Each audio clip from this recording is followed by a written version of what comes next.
Yes, y'all. From the new Dave Campbell's Texas Football Mothership here in beautiful Lewisville, Texas, it's Texas Football Today, a show whose camera angle's always changing. It's really kind of messing me up. My name's Greg Tupper. It's over here now. Normally it's like over there. My name's Greg Tupper. I'm the managing editor of Dave Campbell's Texas Football, a magazine, TexasFootball.com, a corresponding website. This is not pre-recorded, TJ Hudson. We were just doing business. Thank you for spending a little bit part of your day with us, whether you're watching us live at TexasFootball.com, Facebook, YouTube, Twitter, all the places, or you'll listen to the podcast, which you can subscribe to on the podcast vendor of your choice. Either way, thank you for doing your part to support your local mediocre internet show. I am sitting over there at the helm today, making us sound good. She is the Dutch to the Dork. She's Miss 305. It's because she likes Pitbull. She's Ashley Pickle. Hi, Ashley Pickle. We love... you can't hear me, can you? I can hear you. Oh, you can? You're just low. Okay. There we go. Hi. Testing. This is why we need a pre-show, but we were busy. Yeah, we were busy. We love Pitbull, don't we, folks? We love a Pitbull. We love Pitbull. Today is Thursday, October 24th, 2024. It is 35 days to Thanksgiving. 5 weeks. Good Lord. We're 5 weeks from Thanksgiving, the most important day of the year. Okay? Some people are going to tell you that next Tuesday is the most important day of the year, Election Day, and we want to encourage you to go vote. But those people are wrong. The most important day of the year is Thanksgiving. It's 5 weeks from today.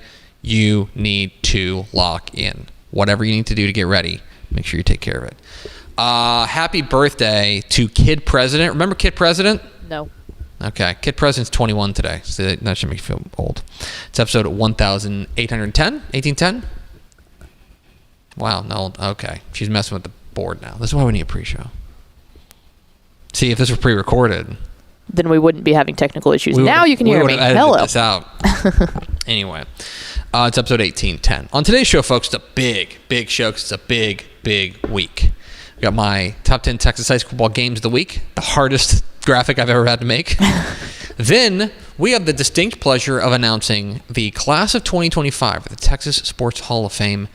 And then we will be joined live by a secret guest that we cannot tell you. But perhaps we'll be able to tell you that this person is a Texas Sports Hall of Fame inductee. How's that for a tease? Then got the picks, my high school football predictions for a mammoth Week 9 of Texas high school football. We'll round it all out, of course, by talking to our friend Craig Way, the Texas High School Football Hall of Famer. And then we will have Mailbag Friday. So get your questions in the comments. We'll answer a few of them in final thoughts at the end of the show. Pot right? Do we have first four through the door? We sure do. It was jersey number 69, Joey Hill, TJ Hudson, and HPTS. Welcome in, fellas. Welcome in, friends. We do appreciate you spending a little bit of your day with us on this, on the eve of a massive week of Texas high school football. It is the biggest week of the Texas high school football calendar thus far.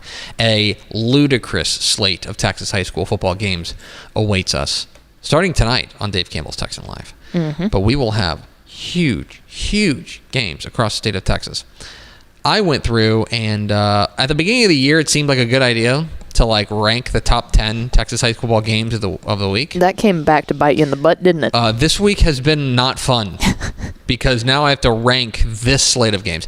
And I mentioned this on Tep and Step, and I mentioned a couple other places. This is like a regional final round. Yeah, it's insane. And so it does feel like the next time that I have this much trouble doing it, it is going to be December. But here it is. Let's start my top 10 Texas high school football games of the week, starting with number 10, El Campo and Bay City.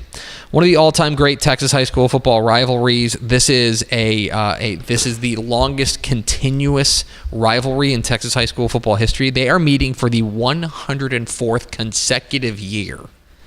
That is wild. That is wild. And I would love to know the last time that these two teams were both ranked, but they both are. This is a huge 4A Division I matchup. It's the 121st meeting between the Rice Birds and the Black Cats. For me, the money matchup is when Bay City has the ball with quarterback Alex Estrada kind of dealing against an El Campo defense has been fantastic. This has been dominated recently by El Campo, but Bay City feels like this is their best team in years. They've got Jada Andrews. They've got playmakers all over the field. I am interested to see how this game plays out down there in a raucous atmosphere in Bay City at Black Cat Memorial Stadium. I'm very excited about that. Number 10 is El Campo and Bay City. That's number 10, guys. Yeah, that's crazy. That's the 10th best game of the week. Number 9 is Waco, La Vega, and Robinson. I think this game is flying under the radar for a couple of reasons. One, it's just a ludicrous week of games. Okay? Just an absolutely ludicrous week of games.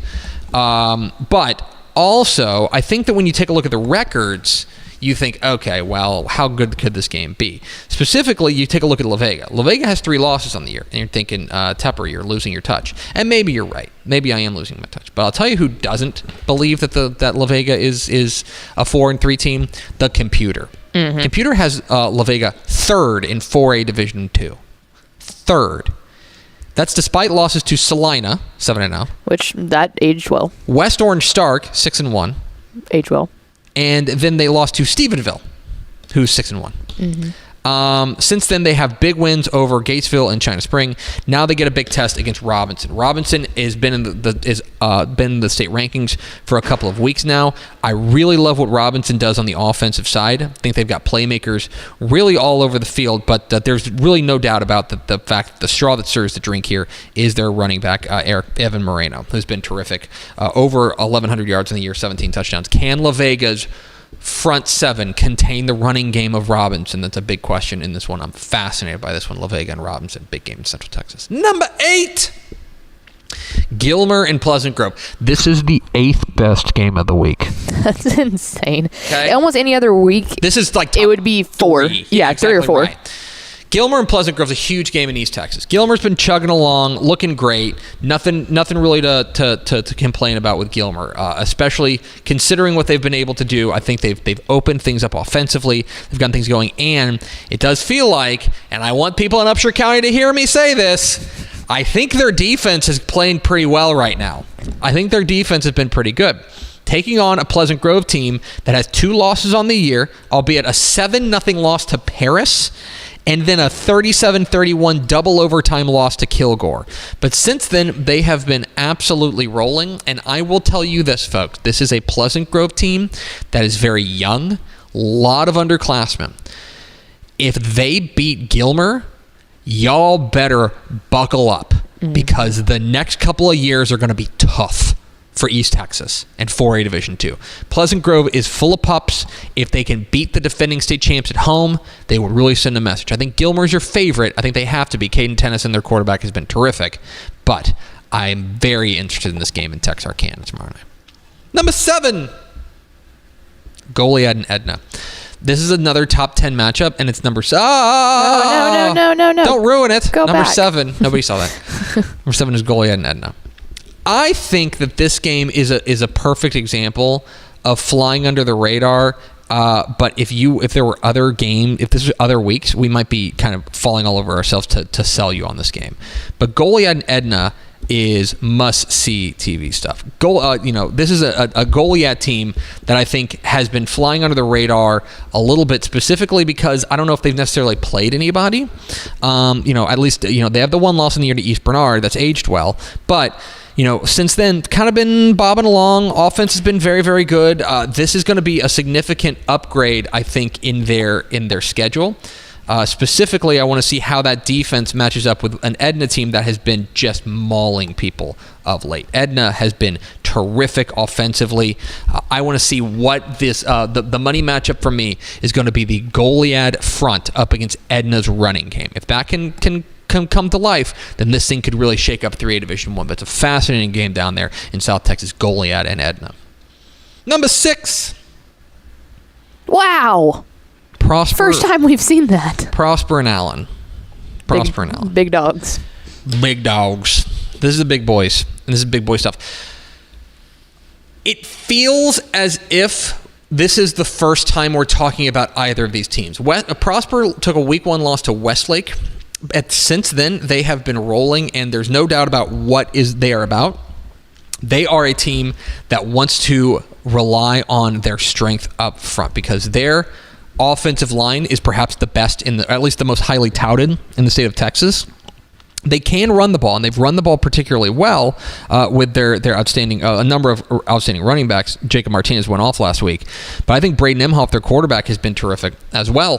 For Allen, this is like Judgment Day for Allen, like a team that is 7-0.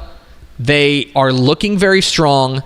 I think Brady Bricker, their quarterback, has taken the step. Their defense has been terrific, and also I don't think they've played anybody. They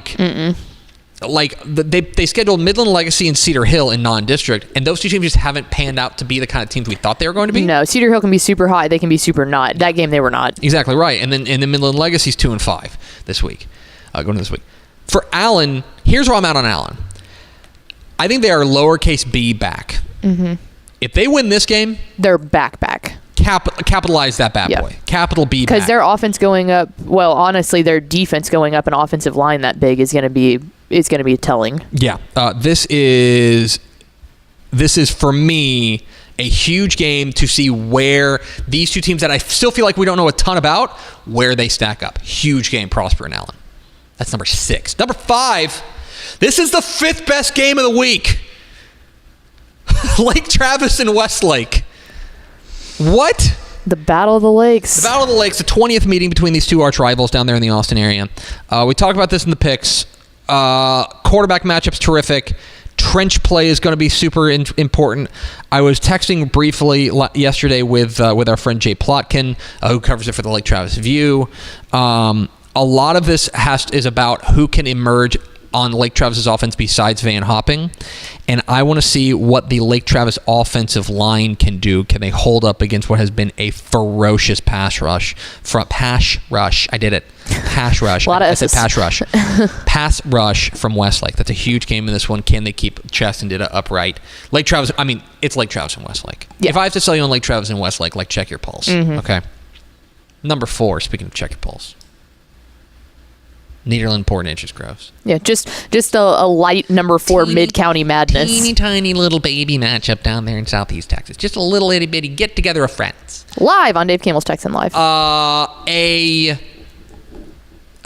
We talk about it in the picks. I don't want to ruin it, but I will just say this: it is hard to remember a time when mid-county madness meant this much. Mm-hmm. This is for a district championship. This is going to be a ludicrous atmosphere at Indian Stadium. This is going to be for all the marbles. I think Nederland actually matches up fairly well with Port Neches-Groves. Yeah. But P&G's the defending champs. P&G's got that dog in them, and they have that big game experience. They also have Jeff Joseph's 12-0 record in one-score games. Like, if you want to talk about, yeah, like if you're Nederland, you better blow them out. Yes, you know so like you need to win by at least 2 scores. Exactly right. A absolutely sensational game. Again, if I have to sell you on Nederland P&G, like, get good. Yeah, get good. We're in the top 3 now. Number 3, Panhandle and Sunray. I love this game. I love the quarterback matchup in this game. Armando Luan going up against a guy that I think is way underrated in Broxton Robinson. This is a Panhandle offense that's averaging more than 50 points per game. But I also think that belies a conversation about both of these teams in Panhandle and Sunray that is, these are complete teams. They're complete. They play good defense too. Who can come out with the big plays in the big moments in our first real opportunity to sort Region 1 of 2A Division 1. There's 4 teams, I think, in there with Stanford, Panhandle, Sunray, and Hawley. Here's 2 of them going head-to-head in a must-see matchup in Sunray, America. Big game up there in the Panhandle. That's the 3rd best game in the state. The 2nd best game in the state is Columbus and Hitchcock. That's insane. That's insane. Oh, boy. I mean, what do you say about this game? Hitchcock has been hitting on all cylinders. Lloyd Jones III, Kelshawn Johnson, and more importantly, their defense has started standing on its head, and they've been terrific up front. And they have, I think they are a much more physical team than they were a year ago when Columbus kind of ran them over. Mm-hmm. Well, here comes Columbus, who is a flamethrower on offense. Okay, they are the number 1 scoring offense in Texas high school football. Any classification, 11 man, I should say. Adam Schobel is incredible. Adam Schobel is incredible. Adam Schobel is looking like a Sunday player right now. Yes, at a 3A level. He has been unreal. You add in Braylon Fisher, you add in Grayson Rigdon, you add in the playmakers they've got. Can Hitchcock find a way to slow down Columbus? And on the other side, this is a real test for the Columbus defense. Mm-hmm. Who has been fine, but they haven't had to be great. Exactly. They have not had a point this year where their defense has had to make a stop. They will probably have to make a stop in this game. What happens then? It's the best game of the week. Certainly, it's the best. Can I tell you? Yeah. It's live on Dave Campbell's Texan Live. It's the best game of the week, Columbus and Hitchcock. I'm sorry, did that say number 2? Oh, yeah. A small get-together of friends in Humble. Live on Dave Campbell's Texan Live. It's North Shore and Atascocita, the number 1 game in the state this week. Yeah, it's the biggest game in Houston. For all the stuff, if you remember back a couple weeks ago, when Duncanville and DeSoto teed up, this is the Houston version of that. We should be giving it as much, if not more, shine that we did with Duncanville and DeSoto. The quarterback matchup here, Caleb Bailey versus Carday Mack. The run. What I am interested in here is, and we'll talk more about it in the picks. What I am interested in here is, can Atascocita finally get the monkey off their back? They're 0-8 against North Shore. And what does last week's scare against Kingwood mean? What is that? Because here's the thing. In 2 of the last 3 weeks, at least in the second half against Summer Creek, and then in the last week against Kingwood, they got torched defensively. Mm-hmm. So in 6 quarters, their defense has not played well. They will need to play well. And also, by the way, Atascocita is going to have to go up, and Torrey Blaylock and company are going to have to go up against one of the best defenses in Texas, led by Charles Ross, Devin Sanchez, all the playmakers they've got. It is a ludicrous week. By the way, let's go through. Those are the top 10 Texan Bowl games of the week. How many of those games are on Texan Live? Executive producer Ashley Pitch. North Shore Atascocita, Columbus Hitchcock, Nederland PNG, Austin Westlake, and Lake Travis, and that will round out that list. So 4 of the top 5 games in the state, plus many more that could not even make this list. Like, we have Shadow Creek Pearland? Yeah, we've got Shadow Creek Pearland, Barbers Hill, Galveston Ball. Let's see. West Orange Stark and Silsby. Aledo Richland. I mean, guys. Pine Tree Chapel Hill. It is a silly week of Texas high school football. I could do a top 40 games of the week. Yes. But we only had room for 10 on the graphic. It's top 10 Texas Bowl games of the week. Let me know in the comments which ones I got wrong or right. Give me some compliments. We're Texas Football Today. We're here every Monday and Thursday on TexasFootball.com, talking football in the Lone Star State. You can follow us on Twitter at DCTF. Like us on Facebook, Facebook.com/Dave Campbells. Follow us on Instagram, Instagram.com/Dave Campbells. Of course, see us at TexasFootball.com. Hope you'll consider becoming a Dave Campbell's Texas Football subscriber. All those games that Pickle just listed, Lake Travis Westlake, P&G Nederland, Atascocita North Shore, Columbus Hitchcock. Watch them live on Texan Live by becoming Dave Campbell's Texas Football subscriber. And if you missed yesterday's WTF episode, all 4 of those games are spotlight games for us on Dave Campbell's Texas Football Tonight, so you can simultaneously watch us bounce from game to game, giving you the touchdowns and everything as soon as they happen. TexasFootball.com/subscribe. Coming up here in just a moment, we will unveil the class of 2025 of the Texas Sports Hall of Fame, and we'll be joined by one of those inductees. Who is it? I don't know. Pickle didn't tell me. But first, a word from these valued partners. Hi, I'm Jennifer Potter, Executive Director of Be Well Texas. Too many people are struggling alone these days, and alcohol and drug deaths are increasing. We started Be Well Texas to offer high-quality, science-based addiction treatment and recovery services anywhere, even at home. We provide compassionate, caring support virtually or in person. In many cases, there is no cost for treatment if you don't have insurance. Really. Welcome to Be Well Texas. We're glad you're here.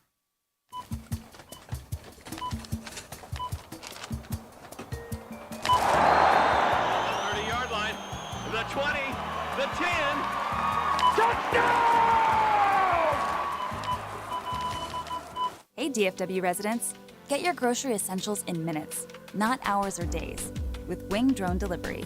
Forget about last-minute trips to the store when you need things like cereal for breakfast before school, medicine for a cold, or snacks for a movie night.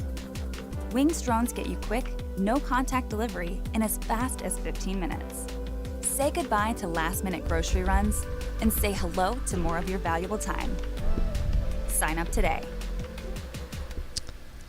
Back here on Texas Football Today, and this week we have the distinct pleasure of announcing the class of 2025 for the Texas Sports Hall of Fame. The board of directors of the Texas Sports Hall of Fame are pleased to announce the 8 selected individuals who will be inducted in the Texas Sports Hall of Fame on February 15th, 2025. The newest group of inductees include a professional soccer player, a WNBA star, a longtime college athletic administrator, 3 NFL players, Texas high school football coach, and a Negro Leagues and Baseball Hall of Famers. The class of 2025 was selected by ballot through a statewide selection committee. Votes are for the Texas Sports Hall of Fame inductees, board members, and selection committee, and were tabulated by simply voting. We are pleased to announce the class of 2025 for the Texas Sports Hall of Fame, including Cedric Benson, Todd Dodge, Brittany Griner, Ed Too Tall Jones, Biz Mackey, Carla Overbeck, Chris Plonsky, and Richmond Webb. The 8 new inductees, the class of 2025 for the Texas Sports Hall of Fame. Of course, the Texas Sports Hall of Fame induction banquet will be held in Waco, presented by Texas Farm Bureau Insurance on February 15th, 2025. It is a star-studded class of 2025 for the Texas Sports Hall of Fame, and what an honor for all of these teams, or all of these men and women to go in, including Cedric Benson, who will be going in, Cedric Benson and Biz Mackey, who will be going in posthumously here in the Texas Sports Hall of Fame. So, congratulations to the class of 2025 for the Texas Sports Hall of Fame. You can find more information on TexasFootball.com. As you go to the Texas Sports Hall of Fame, is the Texas High School Ball Hall of Fame recently announced their class of 2025 as well, but this will be the Texas Sports Hall of Fame class of 2025. You can find that. We are so pleased to announce this class here on Dave Campbell's Texas Football in partnership with our friends at the Texas Sports Hall of Fame. We are working on getting our special guest on the line right now. Got some things going on. I tell you what, if we could, Ashley, we can pull an audible here. You want to do that? I'll tell you what we're going to do. Can I tell you a little bit about our friends at Visit Lubbock? Does that work for you? Let's roll out our Visit Lubbock Spotlight Game of the Month.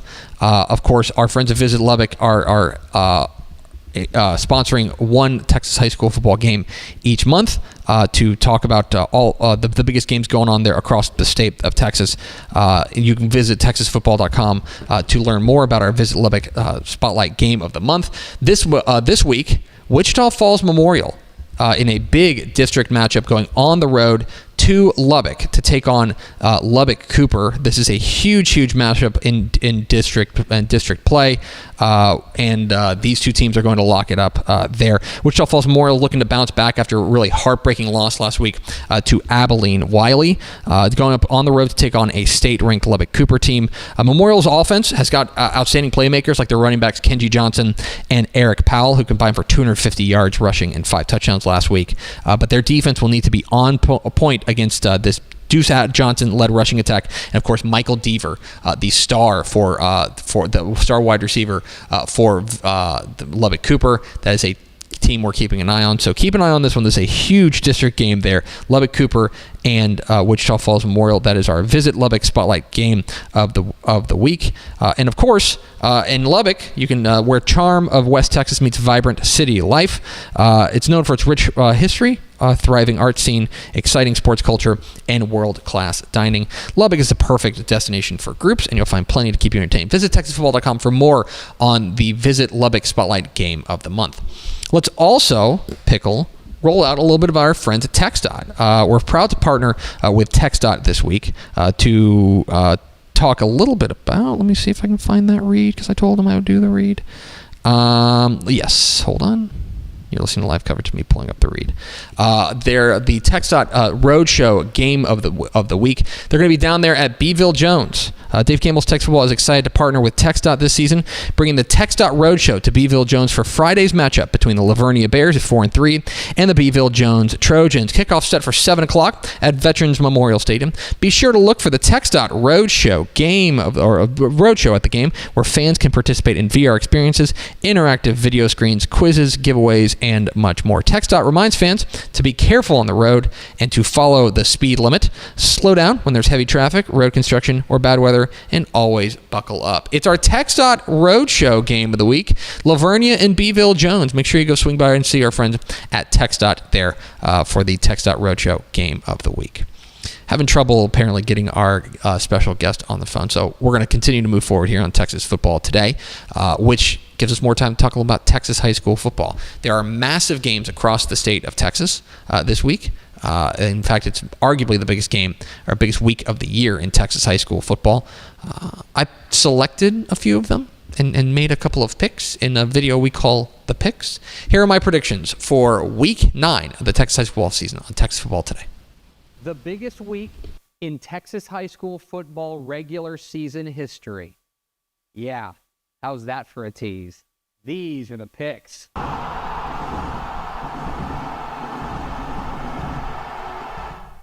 Welcome into the picks, your guide to the Texas high school football weekend. My name is Greg Tepper of Dave Campbell's Texas Football and TexasFootball.com. Thank you so much for tuning in, and perhaps you think that's hyperbole, some sort of hook to get you to watch this video. And first of all, I hope it worked, but also, it's kind of true. I've been here at Dave Campbell's Texas Football for 14 years, seen a lot of high school football, and I have never seen a week in the regular season like the one we have on tap in Week 9 of the 2024 Texas high school football season. I think this week is legitimately unprecedented. When you look across the state at the quality of games, it is staggering how many huge, astonishingly important matchups there are in every corner of the state, in every classification. It's bonkers, okay? I'm not just trying to sell you on it. Just watch this video, and if you don't agree, then you can have the time back. But I'm just saying, this week of Texas high school football is special. And we are going to get into every big game across the state. Everywhere you look, there are massive matchups. We start in the Golden Triangle. 7 o'clock Friday night at Indian Stadium in Port Neches. It is one of the great rivalries in Texas high school football, Mid-County Madness, as the Nederland Bulldogs visit the Port Neches-Groves Indians. What are the keys to this matchup? Key number 1, the trenches. This is a classic take your eye off the ball game, because as much as these two teams have superstars, and we will get to them in a moment, they are most notably very good up front, and that is where this game is going to be won or lost. Port Neches-Groves has one of the very best offensive lines in the state, led by their outstanding tackle, Jackson Christian, and they've got a defense that is very ferocious up front, led by Jonathan Hernandez. But Nederland is no slouch in the trenches either, led by their defensive line, their defensive front seven with Albert Simon as the tip of the spear, guys like Nathaniel Patterson anchoring what has been a very good Bulldogs offensive line. These two teams are going to get after it in the trenches. So, which team can win at the point of attack? Key number 2, the playmate. So, this is obviously a game that's going to be determined up front, but let's talk about the guys who are going to have the ball in their hands on Friday night in Port Neches. For Nederland, I've been really impressed with the balance that this offense has. Their quarterback, Aiden Sunday, has been a real dynamo there, kind of running and throwing the ball. And I think that Hubert Thomas, their running back, is really starting to get a head of steam behind him. On the other side, Port Neches-Groves is led by their quarterback, Connor Bailey. He was the quarterback of the state championship team last year, and I think he's really helped take that step. Of course, it helps to have a guy like London Nunley on the outside to throw it to. So there's playmakers all over the field and potential star-making performances in a big rivalry game. Which team's playmakers can step up biggest? And key number 3, the rivalry. So, yeah, Mid-County Madness. The Bum Phillips Bowl, biggest game in Southeast Texas every single year, and recently voted by Sports Illustrated as the #1 high school football rivalry in America, and it is deserving of a title like that. This is the 101st meeting between these two. They've been playing since 1925. P&G leads the series pretty comfortably, but this is the biggest game in this series in a hot minute.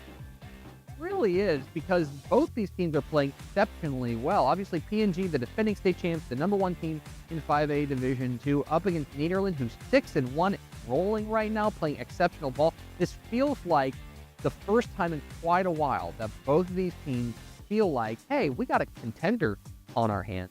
And now a district championship is going to be on the line to boot.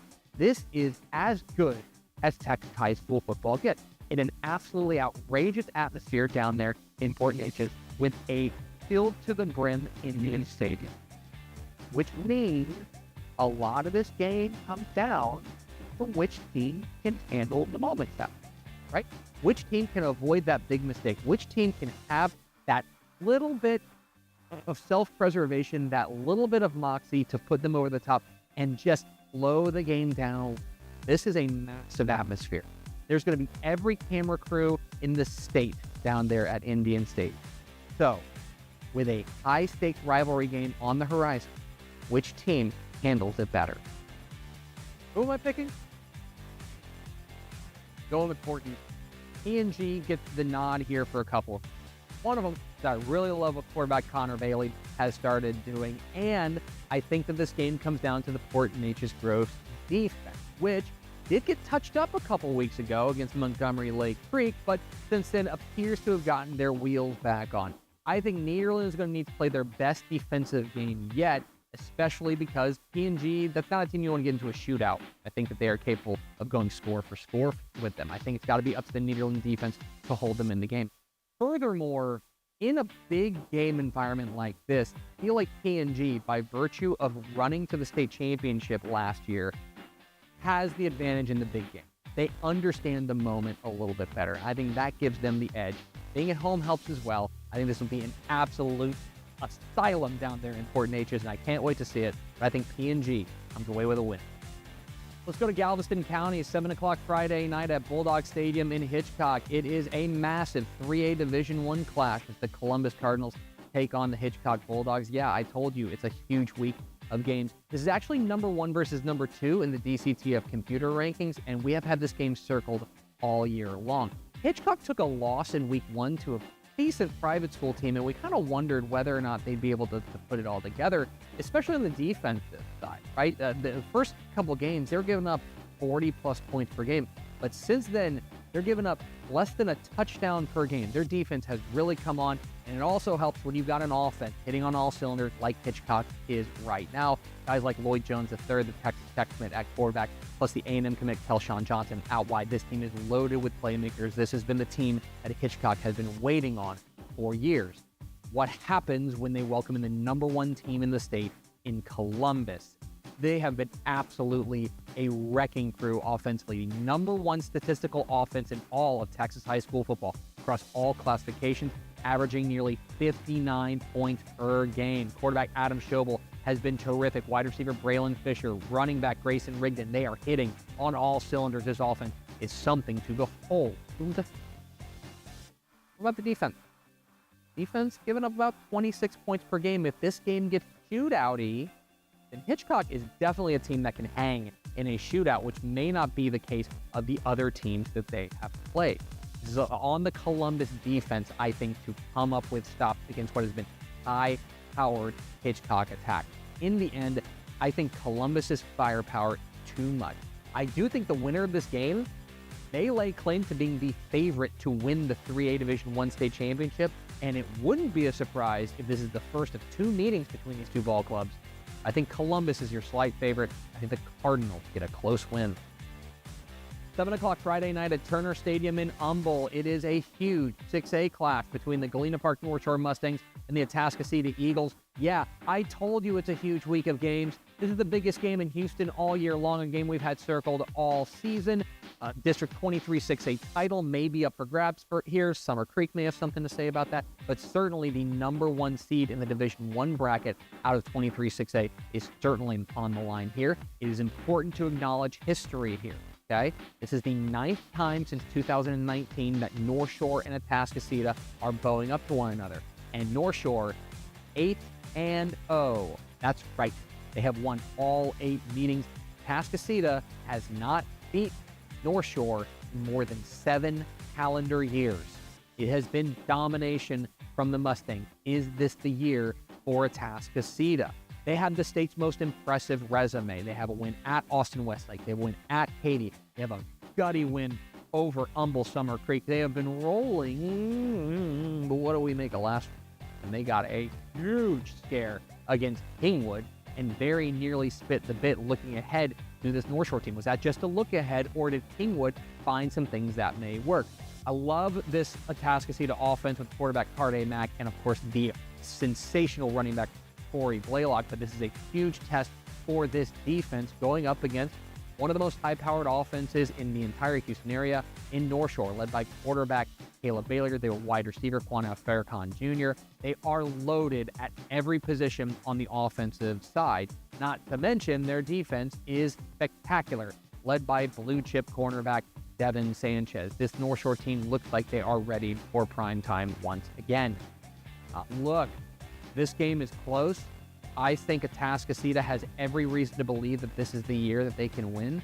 I think I'm a little spooked by last week, plain and simple. I think that Kingwood may have exposed a couple of things. Furthermore, I am picking against a streak. North Shore's won 8 in a row against Atascocita. I think they make it 9 in a row. I think the Mustang come away with a heart-stopping win. Let's go to the capital city, 7:30 p.m. Friday night at Cavalier Stadium in Austin. It's the Battle of the Lakes as Austin Westlake takes on Lake Travis. I told you, it's a huge week of games. This is the 20th meeting between Lake Travis and Westlake. These arch rivals have duked it out in a number of high-profile games. And while they don't have the longevity of a lot of other rivalries, they certainly have the star power and the big-name game to their resume. What I love about this rivalry in particular is that I think each game has its own identity and its own kind of flavor. And this feels like a vintage Lake Travis Westlake game, and especially because the quarterback play here is outstanding, with Chaston Ditta on the Lake Travis side at the controls of what has been an outstanding Cavaliers offense, going up against Westlake with quarterback Reese Wise leading the way Chaps. It also helps that both teams, I think, have outstanding defense. That's not a surprise for Westlake. Coach Tony Salazar is one of the best defensive line in Texas high school football. This feels like the best Lake Travis defense in quite some time, and that's going to be really fun to watch in this one. Of course, per usual, you got to watch the trench play here. How does the offensive line for Westlake, which has been so good all year long, deal with the very fast defensive front for Lake Travis?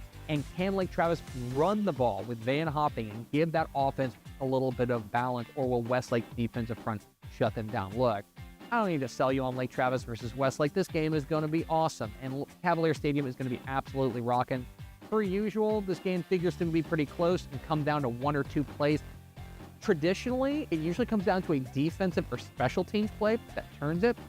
I think Westlake's your favorite here. I think that the advantage they have on the defensive side, as well as their ability to spread the ball around a little bit, gives them a slight edge. I like the shaft. So this is normally where I would transition to the lightning round and run through a bunch of games, but this is such a huge week of games that I figured, why don't we just spotlight a couple more? 7 o'clock Friday night at Sunrays Bobcat Stadium. It's a matchup of unbeaten for the District 1-2A Division I championship as the Sunray Bobcats take on the Panhandle Panthers. I told you, it's a huge week of games. This game has massive implications across all of Region 1 of 2A Division 1, which is super loaded, and I think the winner of this game feels like their favorite to win that region. And look, there are games where I can tell you to take your eye off the ball, focus on the other things, but let's cut to the chase here. This is the matchup of 2 badass quarterbacks. That's just what we're going with here. For Panhandle, it's Broxton Robinson, their unbelievable quarterback, a dual threat guy who does a little bit of everything for them. He has the Panthers rolling at more than 50 points per game. Going up against Armando Luan, the outstanding playmaker for Sunray, who is on the verge of multiple state records as far as career is concerned. He has been one of the most decorated passers in all of Texas high school football history. But I think if you focus too much on those quarterbacks, you might miss the bigger picture, which is that these teams are complete. These teams are excellent, and the defenses are doing their part as well. Sunray's Ty McDowell headlines a really good Bobcats defense going up against Panhandle defense led by Bryson Choate that's been very good in themselves. This feels like the toughest game to call of the week, quite frankly, because these two teams look so good and look like they are each playing their best football right now. I think Sunray's your favorite for a couple of reasons. One, they're at home. That helps. The other thing is that I think they have faced high-powered attack before that maybe Panhandle hasn't, and I think that they have come out on top. I think that experience serves them well. I think the Bob is a big win. Okay. One more. 7:30 p.m. Friday night at Black Cat Memorial Stadium in Bay City is one of the great rivalries in Texas high school football as the El Campo Ricebirds visit the Bay City Black Cats. I cannot believe how good a week of games. This is, of course, the most played rivalry in Texas high school football history. This is the 121st meeting. This is also the rivalry with the most consecutive meetings. They are playing for the 104th consecutive year. Yeah, this is great. And, of course, this is a game where I don't know the last time both teams were entering the game like this. Both stayed 12-2 combined and rolled. And this game is going to be an absolute electric factory down there in Bay City. The money matchup for me is when Bay City has the ball with their quarterback Alex Estrada, who is so good for them, going up against an El Campo defense led by Will Rod that has given up 7 points combined in their last three games. I think that is going to be the real money match. El Campo has dominated this series of late. Over the last 18 meetings, they've won 16 of them.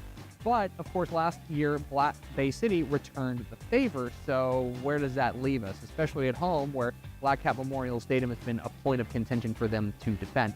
I think El Campo's defense is the difference, plus their running game with Camden Phillips. I think this game is close, and boy, if you don't have a ticket now, you're not going to get one, I hate to say it. But this game is going to be fantastic. I think El Campo is a very slight favorite. But those are far from the only big games in Week 9 of the Texas high school football season. Believe it or not, we have a mega-sized lightning.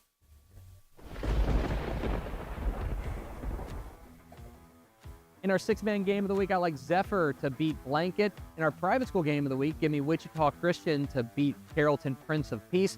And I like Wolf City to get a win over Whitewright. Matchup of surprise unbeatens, I like West Mesquite over Carrollton Creekview. Give me Wascom to take down Big Sandy. Wichita Falls City View keeps rolling with a win over Holiday. In Central Texas, I like Waco La Vega over Robinson. In the Hill Country, with apologies to Ashley Pickle, I like Universal City Randolph over Llano. And down in the Golden Triangle, what a game this is. I like West Orange Stark over Silsbee. I'm going with Smithson Valley over New Braunfels. Give me Sealy to take down Madisonville. And down in the Valley, I like Weslaco over PSJA. I like Overton over Alto. Huge game in 2A. I like Mason over Holland. And give me Tatum to beat Atlanta. I like Graham over Mineral Wells. Give me George West over Santa Rosa. And massive game in the Big Country, I like Stephenville over Lampass. The hits keep on coming. I like El Paso Riverside over El Paso Austin. Edna edges out Goliad in a top 10 matchup. And I like Port Arthur Memorial over Lufkin. Crystal City gets by Hondo. I like Canyon Randall over Canyon West Plains. And it's a state-ranked matchup in Houston. I like Pearland, Shadow Creek. I like Beckville over Hawkins. Aledo keeps its state record district winning streak alive with a win over Richland. And give me San Diego to take down Bishop. I like San Antonio East Central over Buda Johnson, and TSJA North takes down Weslaco East. Another one of the great rivalries in Texas high school football. I like Odessa Permian over Midland Legacy. Give me Lubbock Cooper to take down Wichita Falls Memorial, and Lovelady beats Mount Enterprise. I'm going with Longview Pine Tree over Tyler Chapel Hill. Give me Little Cypress Mauriceville to beat Bridge City, and Lexington takes down Blanco. Another massive game in Houston. I like Katy over Katy Pato. Another massive game on the Big Country. I like Hawley over Cisco, and Gunner keeps rolling with a win over Bells. Another surprise matchup of unbeatens. I like Grand Saline over Lone Oak. Give me Gilmer to keep rolling with a win over Pleasant Grove, and Galveston Ball takes down Barbers Hill. I like Edinburgh Vela over McAllen Memorial. Give me Dickinson over Clear Springs, and Deweyville beats West Hardin. Rivalry matchup in Northwest ISD, I like Byron Nelson over Justin Northwest. Give me Bushland to take down Shallow Water. Brownsville Veterans Memorial edges out Los Fresno. I like Brenham over Killeen Elliston, and Iowa Colony wins a fun one for Ben Marshall. I'm going with Rice Consolidated over Tidehaven, and as if this week couldn't get any bigger, I like Allen Frost. And those are the picks. I told you it was a huge week of games. Now you can tell me, what am I wrong about? Which games did I leave out? I know I left out some, because again, huge week of games. Let me know in the comments. Don't forget that subscribe button. Follow us on Twitter at DCTF. Like us on Facebook, facebook.com/Dave Campbell. Also on Instagram, instagram.com/Dave Campbell's. And of course, see us at texasfootball.com. Thanks for watching. Enjoy a mega-sized Week 9 of the Texas high school football season. We'll see you. There it is, the picks. My high school football predictions for Week 9 of the Texas high school football season. And what a Week 9 it will be. You can find that on our YouTube page, texasfootball.com as well. Pickle. Let's go to the hotline. And we are pleased to be joined, as we are every Thursday. Every Thursday. Thursdays. Thank you. By the Texas High School Football Hall of Famer, the host of the Craig Way Show, the co-host of High School Scoreboard Live, and the voice of the Texas Longhorns, our friend Craig Way. Mr. Way, happy Thursday to you, and happy Week 9 to you. Yeah, how about that? It is, I thought about this with all these big games this week. I thought, are we overcooking this? Are we just getting a little nah, we're not. It's jolly. It is good stuff right now in Texas high school football. But I want to start first on the college side of things with the, of course, you are the voice of the Texas Longhorns. You were there at DKR Texas Memorial Stadium on Saturday night. You had a seat there as Texas fell to Georgia. I think a lot of the conversation right now in Austin has got to be around the quarterback situation. Part of the issue with having two quarterbacks is that people are always going to want the one guy or the other.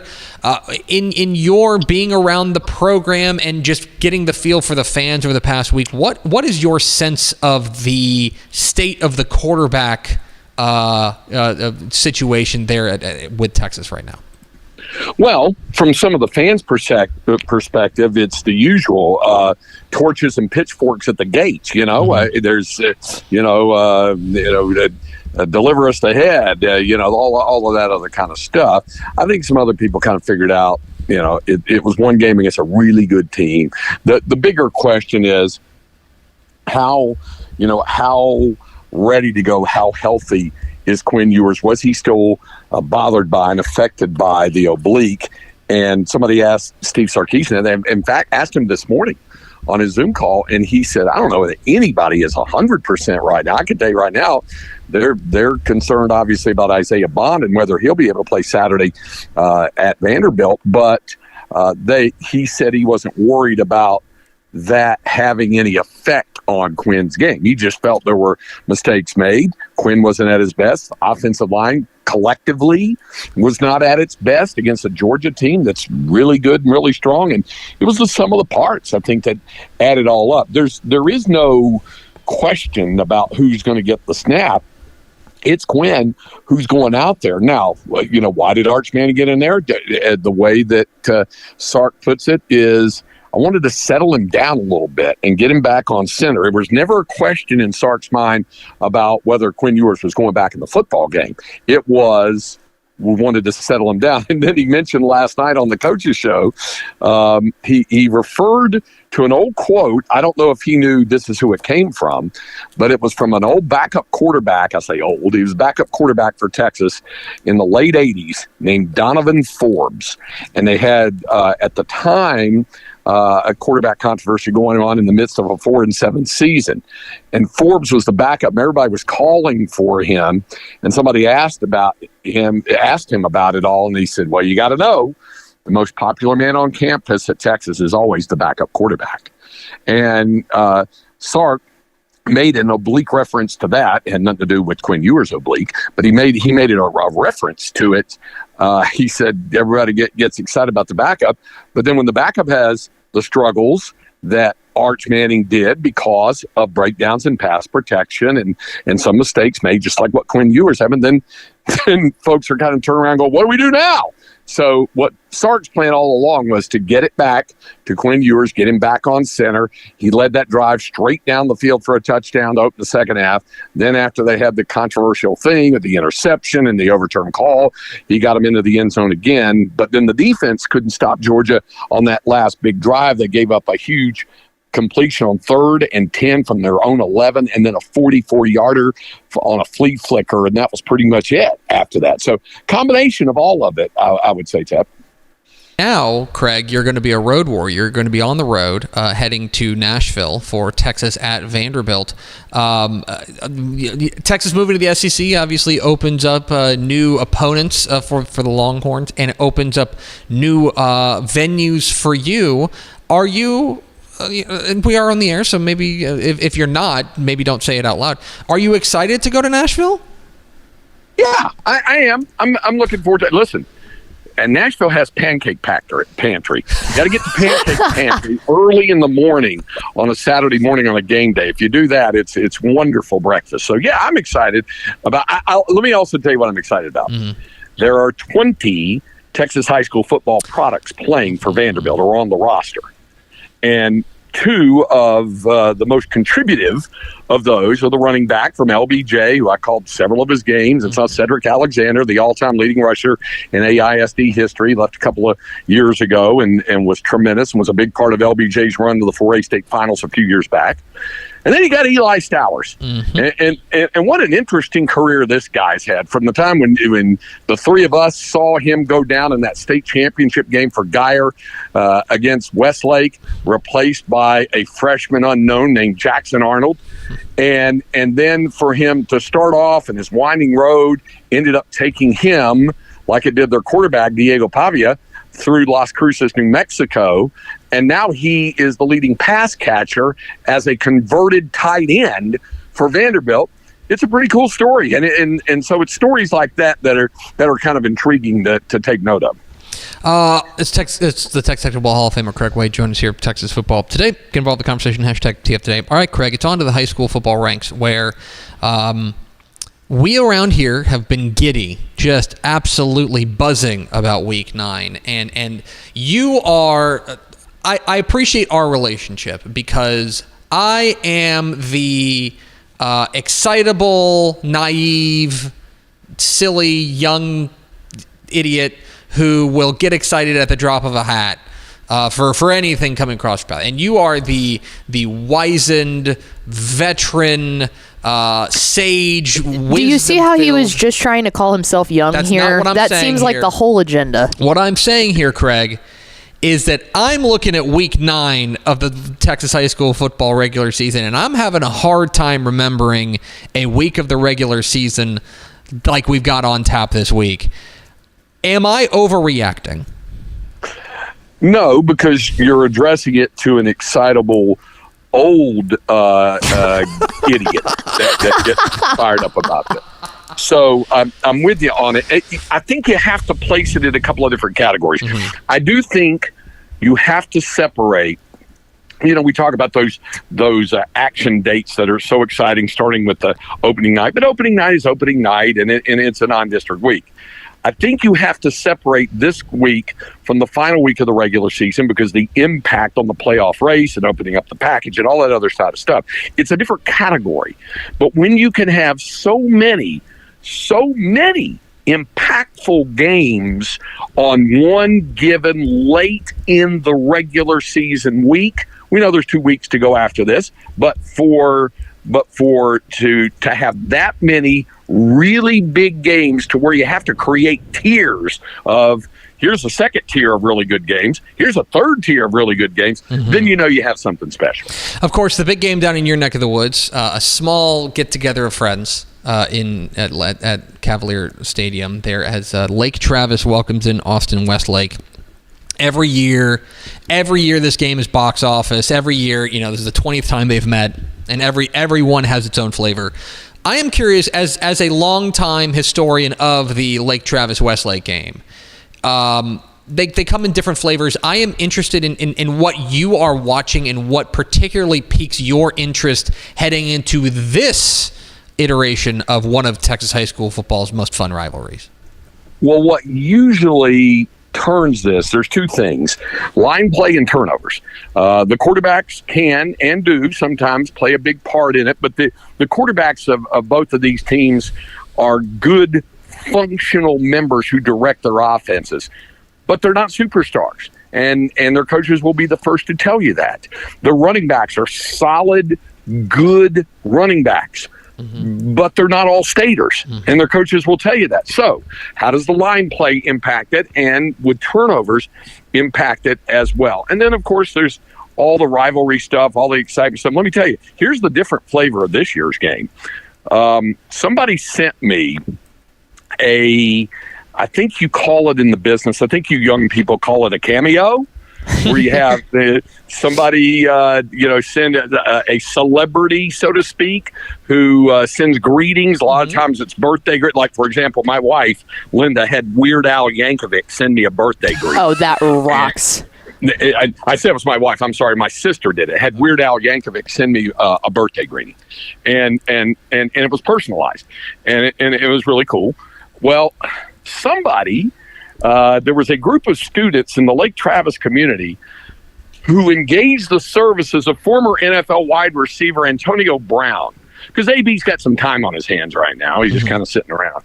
And he did a big fire-up message to the Cavaliers about going after Westlake. I would play it for you, except it contains enough profanity to have probably even a web show get taken off the air. It's pretty colorful. But he's trying to fire up the Cavaliers to get ready for Westlake. So there's always some interesting flavor between these two when they take the field. They will always find a way to make it interesting, and of course this year is no different. All right, Craig, you did me the solid of not even narrowing it down on your show to 3 games. I will give you the floor. Across the state of Texas in an absolutely ludicrous week of games, which game are you, if you could teleport to one of them, which one would you teleport to? Well, several of the games, as big as they are kind of prove it to me games. And so I'm for Lake Travis, they've been good, but they have to prove it that they can handle Westlake. Same thing for Atascocita. And by the way, Atascocita North Shore, that has, I think, more impact than Westlake Lake Travis, because we know that unless some really weird stuff happens, Westlake's going to go Division II, Lake Travis will be D1, but Atascocita and North Shore, it would have to take astronomically crazy things in order for both of those, for one of those not to wind up D1. So they're both going to go Division I. So now we're talking about seeding. So that's really important. I think Sunray Panhandle is a really good one. One of the prove it to me games, Midland Legacy and Odessa Permian. I think Permian's probably going to be the lead in 2-6A there, but can Legacy, which has taken some lumps this season, prove that now it's on the footing and on the right path to knock off Permian? I think all of those games come, and I think the same holds for Hitchcock against Columbus. Those are all very important games in terms of who gets to prove what to whom as they have 2 weeks to go after this week. He's Craig Way. He's a Texas High School Football Hall of Famer. You can hear him on AM 1300 The Zone in Austin on the eponymous Craig Way Show. You can see him kind of like video conference in on High School Scoreboard Live on Bally Sports Southwest tomorrow night. And then, of course, you can hear him on the call for Vanderbilt and Texas on Saturday live from Nashville. Craig, appreciate your time, my friend, and safe travels to Tennessee. It's good to have pickleback, isn't it? Isn't it good? Thank you, Craig. Someone appreciates it. I agree. It's good to have pickleback. I always agree with that. Thanks, Craig. All right. See y'all. There he goes. Craig Way, the Texas High School Hall of Famer, joins us every Thursday here on Texas Football Today. Let's go over to Ashley Pickle for America's second favorite segment. Final thoughts. Who is, and this is going to put you on the spot, who is the biggest surprise and your biggest letdown so far? Okay. Biggest surprise is Carrollton Creekview. Oh, yeah. What, 8-0? Going into tonight? West Mesquite this week. Tonight? Yes. They are a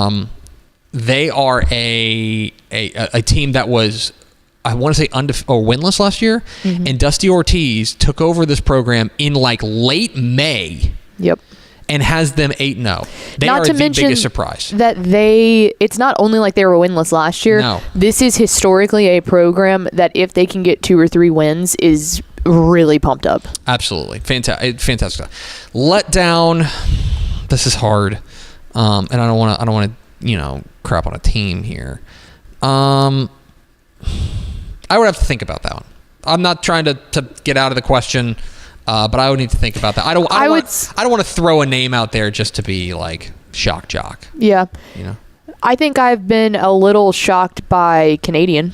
Canadian's but that's the thing, and that's one that springs to mind. But Canadian could also, and I think that's just because of the bar they've set. Yes. But like, to be fair, their bar is a lot higher than most. They could still absolutely go to the state semifinals. Absolutely, they could pop off at any time. Yeah. They've been a little bit disappointing. I'm trying to think of any. More teams that have had such high expectations the past few years, like a China Spring Arena, are another one that kind of pops to mind. Yeah, Timpson. Now they've been hurt. JJ Garner's been banged up, but that's been one that's been disappointing. Frisco Emerson is a team that was in the state semifinals last year, and now if they don't beat Melissa this week, they could be out of the playoffs. Yeah, and they had a lot returning too. Yeah, so another surprise, which is so funny that I'm saying this, and again, the bar is up here, but Wildest being able to operate in the fashion that they are right now after losing DJ Lagway has been incredibly impressive. I would put Silsby losing Draylon Miller and still being a very good Silsby team is also in that same category of like, we know they had other people, but do they step up without their guy? That I would say like is not surprising, but like a pleasant surprise, I guess, if you will. Absolutely. By the way, we do have some breaking news coming in right now. We've been monitoring this Palestine Westwood SEC meeting. The UIL, I believe it's wrapping up right now. Is that correct? You're keeping an eye on it. Yes. The SEC has ruled unanimously to suspend Palestine Westwood head coach Richard Bishop from football activities for the remainder of the school year, plus a public reprimand and 2 years probation. The SEC has ruled unanimously to suspend Westwood ISD technology assistant Donald McCoy from all UIL activities for the remainder of the school year. And the UIL has apparently, correct me if I'm wrong, the UIL has just ruled unanimously that the Westwood will not have to forfeit their games. That is correct. They will not have to forfeit games. So the coach and the technology assistant have been suspended, but the team will not be forced to forfeit their district games. I believe coach will also then be on probation for the 2025-2026 season. I believe that's correct. I believe it's 2 years probation. But the DEC originally proposed that they have to forfeit all of their district games, and they ended up, there was a lot of discussion about maybe forfeiting a couple of them and not all of them. It looks like they completely decided to not have them forfeit any of them. That appears to be the case. This is a late breaking story. We'll have this updated on TexasFootball.com basically right after the show. But yeah, that's what's been going on right now. So that's some breaking news here on Texas Football Today. We got one more question? We sure do. Pickle versus Tepper. Who wins in a game of horse? This is easy. This is the easiest question ever put out there. Pickle. Yeah, I'm gonna take the outright dub on that one and say I could easily beat you in horse. Pickle not only played high school basketball, but like also, correct me if I'm wrong, but like you were like a shooter. Yeah, I was. Yeah, you were a shooter. Yeah, like I played middle school basketball, and I was a rebounder. Yeah, like I was a post player. You know, like I'm not no. She's gonna get out about like mid range and just start like knock down 5 shots, and I'm gonna brick them, and it's gonna be over. Yeah, there was one girl who she was a year younger than me, but she was an incredible shooter. But I was definitely the second best shooter on our high school team. I will take that easily. I was also, it worked out well because I'm super slow.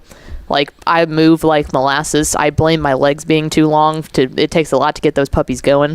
But my job was, they're like, we don't care if you're slow. Just get down to the 3-point line, set up, and then shoot it. So it worked out well. Go on, get. So there you have it. That is Texas Football Day. We apologize for that. Our super special guest couldn't hop on. We tried, I promise. We really did. We did. That's going to do it for us. Thanks for spending a little bit of your day with us. Follow us on Twitter at DCTF. Like us on Facebook, facebook.com/Dave Campbell's. Follow us on Instagram, instagram.com/Dave Campbell's. And, of course, see us at TexasFootball.com. Thanks to Craig Way, the Texas High School Hall of Famer, for being our guest. For Ashley Pickle, I'm Greg Tepper. Vince Young, please meet your Player of the Year trophy. We will see you Monday on Texas Football Today.